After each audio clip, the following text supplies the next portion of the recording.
If you have nasty, chalky, oxidized trim, this is the video for you. Hi, I'm Ivan. I'm Nick. And this is DIY Detail. Today, plastic, restore and protect. The fifth and last part of our Jeep series. You may have not seen any of the other videos, and you may not care about how we are revamping to sell this Jeep. You may not care. You may just say, I hear DIY is legit. I hear they have this plastic trim, restore and protect product. I want to see it in action, Ivan. We're here to give them what they want. Right. Now, in the description below, you'll see the first video in the series where we actually prep the plastic. And prepping the plastic is easy. You take our all clean, our all-purpose cleaner, dilute it 15:1, put it on, give it a bit of a scrub, rinse it off, and then we're good to go. What about panel prep? Would you ever use panel prep? Yes, well, that's what we're gonna be doing next. Okay. If your trim is looking good and you just want to protect it from fading, panel prep is all you need. And panel prep is this. We're gonna use 2 towels. First towel, we spray liberally with the panel prep. We go over the surface. And at the same time, we get sort of a preview of what it's gonna look like. Oh, that looks nice. Yeah. It's gonna stay like that, right? Then we go over it again to lift up any oils that could be on the surface. So why use panel prep first? Why not just put plastic, restore and protect right on the surface and go to town? By using panel prep, it's gonna last longer and it's gonna give you a better job. Because we're making sure there's no more little oils or anything stuck in that plastic. Now there's another video in which we recommend you polish the plastic first, Ivan. Right. Is that something we would consider? When do you do that? When do you not do that? So as you saw when I put the panel prep on here, it looked good. That to me is an indication that polishing isn't really that necessary. If your trim is very chalky, and this one looks whitish, but it's not chalky. When we're touching it, it's not leaving residue on our hands. That is when polishing is a good idea. Now, polishing is a good idea all the time, but we're wanting to show you a simple, easy way to do this. Not everyone has a polisher, not everyone wants to take that sort of time. And don't be intimidated by that extra step, right? You're still gonna get great results. Is it gonna impact longevity at all if you don't polish first? What's the up and down? Minimally, yeah. Okay. There is gonna be a little less longevity, but on the other hand, we're trying to sell this, so longevity isn't exactly a consideration here. No, it's such a good point. Like sometimes you just want it to look good. Yeah. Now, shake it up. There's a black dye in this, and the plastic restore and protect does a couple things. The restoration part, we have a black dye.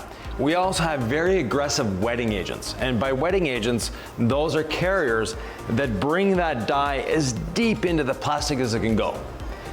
The other aspect of this is to protect. It is an industrial ceramic coating that's in here. So not only are we going to restore it, we're going to protect it, and it's going to stay that way for a long time. Now, you've probably seen it on TikTok. You may have seen it on other social medias. They take a propane torch and just wave it over the plastic. It looks beautiful. Ask them to show you a video of it, maybe a month later. It's not gonna be looking so beautiful anymore. What does the torch do? Because it looks good in the moment. So there are plasticizers in the plastic. Those are what keep it from fading like this. And by heating it, you're bringing them to the surface, but you're actually extracting them from deeper in the plastic. What we wanna do is replace those plasticizers on the surface, going down to where it's good. And then the whole plastic is solid. By heating it, you're damaging the plastic further, and it could crack, it could do all sorts of things. So it's not a good idea. This is actually easier and faster and safer. So I've shaken this up. You'll notice we have an extremely fancy applicator, and that is an old microfiber towel that we're never gonna use again. And I've cut it up into a small bite-sized section because we don't wanna use too much of this. The other thing is we don't want to waste it in an applicator. We're just trying to spread it, and we try to spread it as far as we can. So I'm just going to put 3 or 4 drops on here. We don't need a lot, and you'll see immediately what we have. And those 4 drops, I can stretch quite far on this plastic. That looks amazing. Yeah, it's a new piece altogether. What kind of durability claims could somebody expect in terms of, okay, how long will this last if I prep it correctly?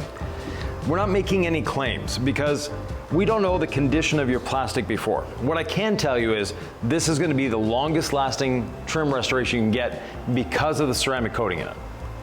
And the wetting agents, it's like I said, very aggressive. It's doing its best. We still have the original 4 drops on here and we're still restoring. So that little bottle goes a long way. Ivan, you are a minimalist. I would have already reapplied, but look, it's continuing to go. Yeah, you really don't need a lot. And then I've got another piece of that same towel. Well, can I just get another drop maybe? Yep. I mean, I paid for it as the consumer. I'm just thinking of them. What are they actually gonna do? Yeah, whoa, wait. Too much? Yeah, too much is actually not a good thing. And Nick just flipped his towel, so now he's... Oh, I'm using the other side of it? Yeah. What am I? I'm always up to something, Ivan. I thought you're always up to something, but really I just need to listen to you and then stop freestyling. After a minute or two, we take the other towel and we just equalize or level the surface, like any ceramic coating. And you see what I got off of it. Now, I may have been just a little too soon on that. If you're working in direct sunlight, of course it's going to be faster. And the more evenly you spread it to begin with, the better your results are going to be. Now, if you happen to get some on the paint. Okay, want another drop? Yeah. And you just a second here and there. Okay.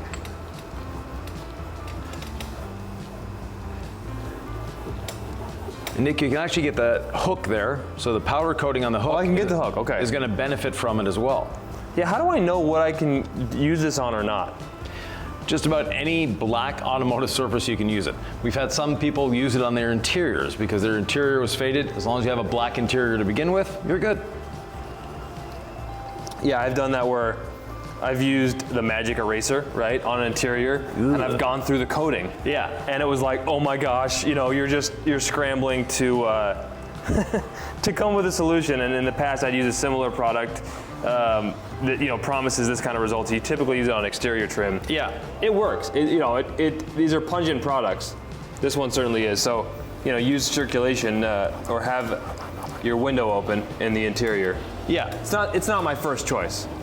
Now, wearing gloves, necessary. You're going to be dyeing your fingers black. So there actually is black dye in here. What if you get like some of this on a nearby, painted surface? If you get on a nearby painted surface, simply take a dry microfiber towel and wipe it off. There's a little bit of a chalky kind of in-between layer here, so I'm gonna try to get this real quick and then wipe this plastic, this bumper. And I'll take the applicator from you. Okay. Once you're done. I want to make sure I get right into here. Yeah. And I'm being a little sloppy on this side, so I'm gonna wipe that real quick. There we go. I just missed a little corner down here that I saw. I feel like I laid it on a little thick, Ivan. You did. Yeah. I used 4 drops to do all of this. You probably used 20 drops to do that piece. Well, it just looked like this one is a little more beat up. Like, do you see some of these lines that I'm just trying to... That is because you over applied in some areas. So when you level it, those lines are gonna level up. Okay. But you see it's actually beading on the surface here. That's how much you've got. So I'm actually gonna remove some of that from the surface to be able to spread it on the next panel, on the next part. So once again, it sounds like less is more. The Ivan LaCroix method wins again. Like any DIY product, less is more. That's what we want. If you apply too much, it gets splotchy. It gets hard to work with. Like anything in the DIY line, less is more. Now, the next part, this bumper corner is notorious on Jeeps for looking bad, and it's looking really good now.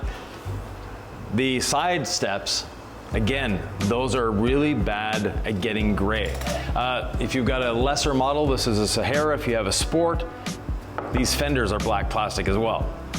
They're going to use a lot of it. Now, the other part that we have here that is notorious is right here. And yes, you're going to get some on the paint because of all the intricacies of this, but you just want to start it and get all sides of this. So the next person looking at this is going to go, "Ooh, wow, you put a new one on there."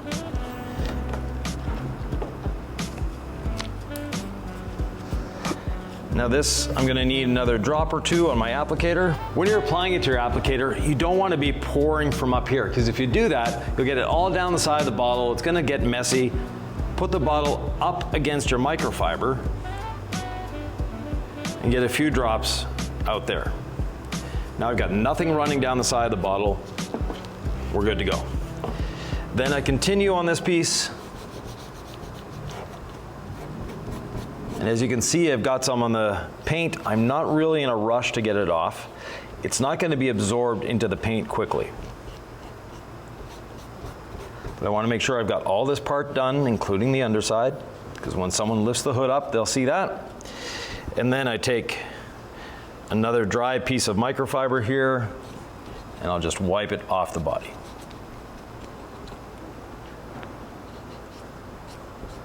Ideally, you'll want to clean your vehicle before you do this. That way, you're not worried about taking a nice, clean, dry microfiber to it.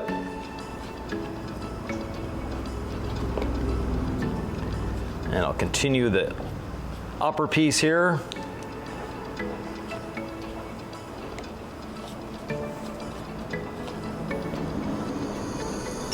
So there we have it, that's all done. And then we'll get the other part. Again, yes, I'm getting it all over the paint. It looks messy because it is, but it'll clean right up.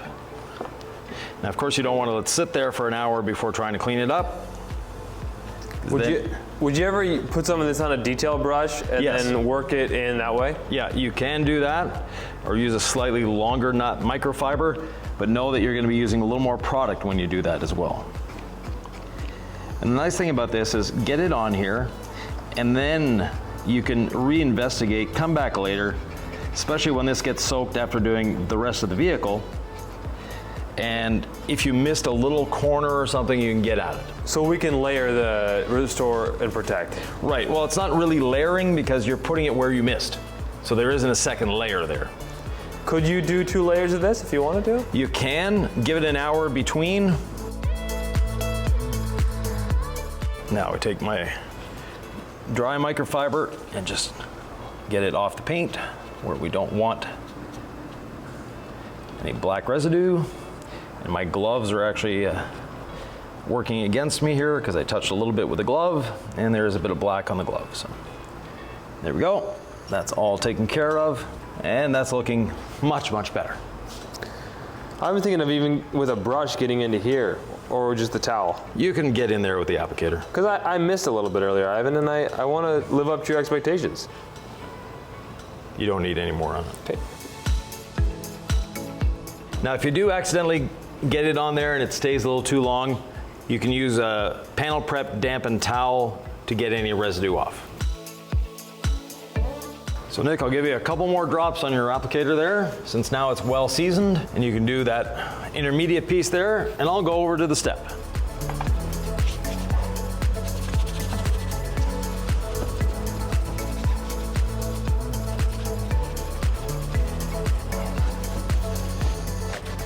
On this checker plate surface, you just have to keep working it back and forth, and the towel will get in there.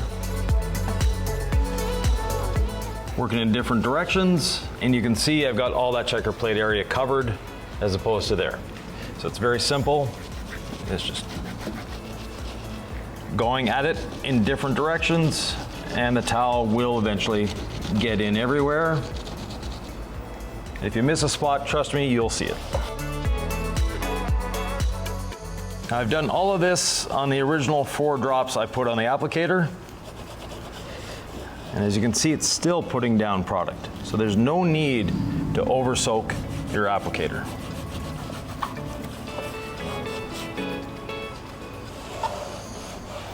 And because I haven't over soaked it, I'll have basically very minimal, if any, leveling to do. Now look at it from another direction, just to make sure you haven't missed any spots. There's a couple little dry spots here and there. Just make sure I have all of them. So of course, we're working on plastic trim, but you can also work on anodized trim, like your windshield wiper arms, the hooks that Nick did on the front bumper, all sorts of areas on the vehicle. And again, just making sure we have all those little nooks and crannies done, because they will stand out if you don't get them done You can always go back and do it again if you need to. But it's best to get it done right the first time. That way there's no need to go back. First thing I'm gonna do is wipe off on the body where I accidentally touched it with my glove, and then go over the rest of the first surface to level it up. Need another drop. If you're wondering, does this actually work? I'd like to show you the 50-50 here. Beautifully restored, and what we had before. So obviously, here to here, it's a night and day difference. Night and day. It's time to finish with the job, Ivan. Yeah, exactly. So side step is done on this side, looking good. Of course, we have the back bumper to do. You've got to continue on that front bumper. Yep. Ivan, this is so satisfying, and it doesn't take any technical expertise. It's not like, oh, I've polished paint for 30 years. I know exactly what to do here and there. It's just like, rub on and enjoy. Yeah, definitely. This is one of the more satisfying parts of detailing as far as I'm concerned. Just getting in here and getting all these little minute areas and making the trim look new again. This is something that a lot of people overlook when they're detailing a car. They think there's not much I can do with the trim. There's a lot you can do with the trim. This is proof. And we knew we wanted a trim restoration product, Ivan, because it was the one product that people were asking for, that it was kind of this gap in our product line where a lot of times you don't need a product like this, but when you do, it's just so nice to have. Yeah, and there are good trim restoration products out there, and there are good trim protective coatings. We just happen to combine both into one. Several years down the road, if you see your trim is getting a little faded again, yes, you can reapply this. It can be reapplied to itself. How many vehicles do you think someone could get out of this? Obviously, it depends on the jobs, but yeah. This is not just a use one bottle on a vehicle and be done, right? No, we're we'll have this whole Jeep done, and we may use a tenth of the bottle as long as Nick doesn't start pouring it everywhere. But in general, no, you can get a fair amount done with this. I did that whole side step with maybe 4 drops, I think. Ivan, when this trim is done, it's not going to be like, oh my gosh, that trim looks amazing, unless this Jeep owner really knows how bad the trim gets on these Jeeps. It's just going to be a subtle indication it's a well cared for vehicle. It's going to be another reason for them to say yes to buy it versus, I don't think so, right? Yeah, and it's going to give the impression of it's well maintained. Yep. It's looked after, and no, it's not going to be a gaudy trim that it's too bright and too shiny and it looks like someone threw grease all over it. No, it looks natural because it is natural. This is the way the trim should be. Again, got a little bit on the paint that's unavoidable doing this area. Not a big deal. We can easily wipe it off before it gets dry.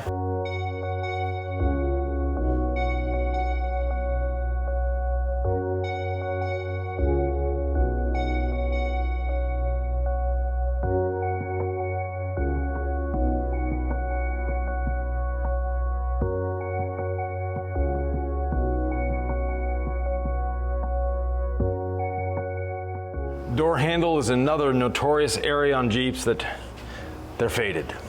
So off we go.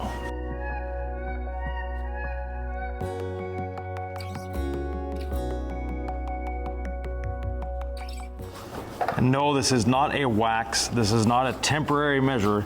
This is a long-lasting ceramic coating. It's gonna keep your Jeep looking, or any of your plastics, looking great for a long time to come. There's a lot of products on the market that are short-term at best. We can't say it's a permanent solution, but it's as close to a permanent solution as we could get. Plus, if you put new plastic on here, it's gonna get faded in a couple of years as well. Much, much better. Wiper arm is not looking so hot. Bit of restore and protect. We'll give it back its color. We apply it, let it sit for a few seconds,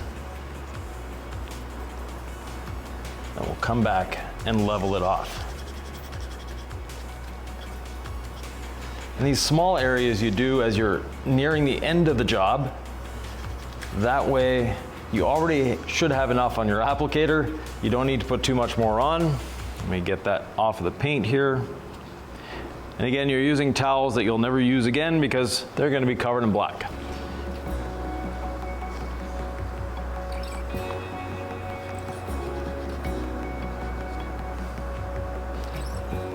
Much better. Ivan, this trim is looking amazing. Right, so's the rest of the Jeep. Now, this video is obviously about the trim, restore, and protect, but again, we have a 5-part series on bringing this Jeep back to life aesthetically. Mechanically, it's in good shape, only has 60-some thousand miles, so it's not that beat up of a Jeep, but the paint was looking sad, the interior was looking dirty, the trim, well, it's a 9-year-old Jeep. It looks like 9-year-old Jeep trim, but now it's looking like new trim. Would there be a way to quantify how much more this will sell for based on what we've done to it? We'll find out at the end. So when we're all done this, in the comments, when the Jeep is sold, we'll put what we paid for it and what we sold it for. Okay, there you go. Everybody, if you like plastic restore and protect, I sure do. There's another video where Ivan actually shows you how to polish the trim first. You may want to go down that rabbit hole, and that video is right here.